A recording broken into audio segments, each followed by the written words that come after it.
آقا کریم رؤوف الرحیم صلی اللہ تعالی علیہ وآلہ وسلم کے پیارے دیوار قرآن کریم اللہ تعالیٰ کی طرف سے نازل کردہ وہ کتاب جو حضرت محمد مصطفیٰ صلی اللہ تعالی علیہ وآلہ وسلم پر نازل ہوئی، اور اس کا نزول رمضان المبارک میں شروع ہوا۔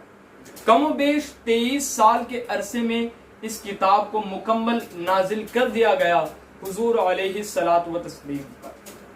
میرے پیارے آقا علیہ السلام کے پیارے دیوانوں، قرآن کریم کو دیکھنا ثواب، قرآن کریم کو پڑھنا ثواب، قرآن کریم کو سننا ثواب، اس کو ادب سے چھونا ثواب، باوضو ہو کر اس کو چھو کر پڑھنا، اس کو بوسہ دینا ثواب۔ حتیٰ کہ قرآن کریم کے ہر اسٹیپس پر کہ اس کو اگر چھوا جائے تو ثواب، دیکھا جائے تو ثواب، سنا جائے تو ثواب ہی ثواب اس کتاب ہے۔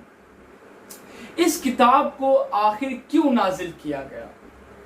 کیوں نازل کیا گیا؟ اس طرف ہم غور کریں۔ کیا قرآن کریم کو صرف پڑھنے کے لیے نازل کیا گیا؟ کیا قرآن کریم کو صرف سننے کے لیے نازل کیا گیا یا پھر دیکھنے کے لیے نازل کیا گیا کہ بس ہم پڑھ کر کے یہ سمجھ کر بیٹھے ہیں کہ ہم نے قرآن کا تقاضا پورا کر دیا؟ آقا کریم علیہ السلام کی پیارے دیوان، اللہ تعالیٰ نے قرآن میں کئی وعدے مومنین سے فرمائے، اللہ تعالیٰ نے کئی وعید قرآن میں نازل فرمائی ہے، کئی جو اسلام کے ضروری احکامات ہیں ان کا ذکر قرآن میں موجود ہے۔ مثلا نماز کا ذکر قرآن میں ہے کہ نماز اہم العبادات ہے، اس کو قائم رکھو، اس کو پڑھو۔ زکوٰۃ کا ذکر قرآن میں ہے، روزے کا ذکر قرآن میں ہے، حج کا ذکر قرآن میں ہے، اور اللہ رب العزت اپنے بندوں سے کتنی محبت کرتا ہے اس کا ذکر بھی قرآن میں موجود ہے۔ آقا کریم صلی اللہ علیہ وسلم و اہل بیت اطہار و صحابہ کرام کی شان و عظمت کیا ہے، ان سے کس قدر محبت کرنی چاہیے، اس کا ذکر قرآن میں موجود ہے۔ حضرت سیدنا جبریل امین علیہ السلام نے حضور علیہ السلام تو قرآن مجید کو پہنچایا، تو کیا صرف اسی لیے پہنچایا کہ بندے اس کو پڑھے اور پڑھ کر کے سمجھ بیٹھے کہ سب کچھ ادا ہو گیا؟ حضرت اسماعیل حقی رحمت اللہ علیہ فرماتے ہیں کہ قرآن کریم کو نازل اس لیے کیا گیا جہاں پر پڑھنے کی فضیلت ہے، سننے کی فضیلت ہے، چھونے کی فضیلت ہے، دیکھنے کی فضیلت ہے، یہ اپنی جگہ ہے، لیکن قرآن کا تقاضا یہ ہے کہ قرآن میں اللہ نے جو حکم فرمایا بندہ اس کی تکمیل کے لیے جد و جہد کرے۔ قرآن کریم کو صرف پڑھنا یہ ایسے ہی ہے کہ ایک بادشاہ نے اپنے وزیر تک ایک خط لکھ کر کے پہنچا دیا کہ میرے لیے ایک محل تعمیر کرو۔ اب وزیر نے اس خط کو پڑھا لیکن محل نہیں بنا رہا، بلکہ روز اٹھ رہا ہے اس خط کو پڑھ رہا ہے، روز اٹھ رہا ہے اس خط کو پڑھ رہا ہے، روز اٹھ رہا ہے اس خط کو پڑھ رہا ہے۔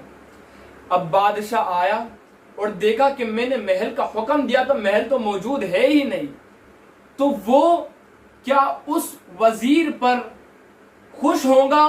کیا اس وزیر کو وہ انعامات و اکرامات سے نوازے گا یا پھر اس پر غصہ ہوگا، آگ بگولا ہوگا؟ آپ ذرا سوچیں۔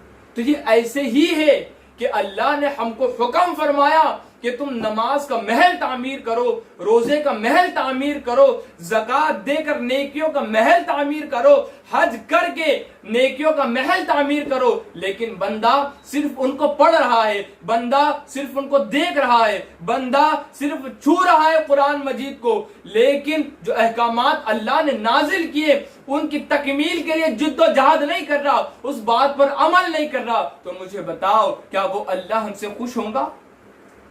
دیکھیں، پڑھنے کی فضیلت اپنی جگہ ہے، لیکن قرآن زندگی جینے کا ایک قانون ہے، زندگی کو کیسے گزاری جائے پورا کا پورا کچھ قرآن میں موجود ہے، لیکن ہم ہیں کہ اس سے ناآشنا ہے، ہم ہیں کہ صرف اس کو پڑھ رہے ہیں، سمجھ کوئی نہیں رہا۔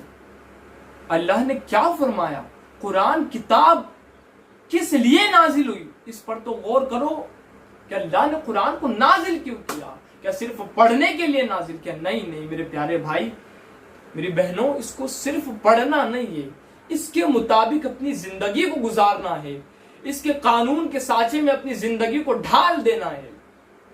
جیسا فرمان الہی ہے اس کے مطابق ہمیں زندگی گزارنا ہے۔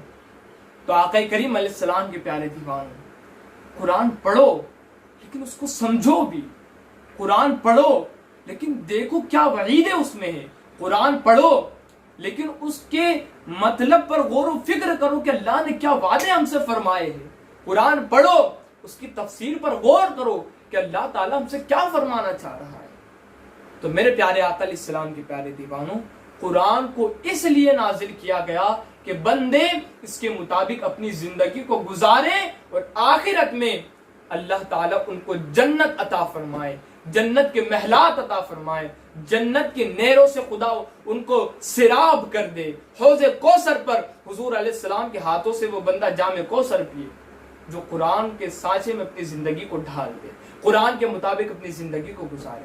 تو میرے پیارے آقا علیہ السلام کے پیارے دیوانوں، پڑھو، سمجھو، عمل کرو۔ واللہ اعلم عز وجل ورسولہ اعلم صلی اللہ تعالی علیہ وسلم۔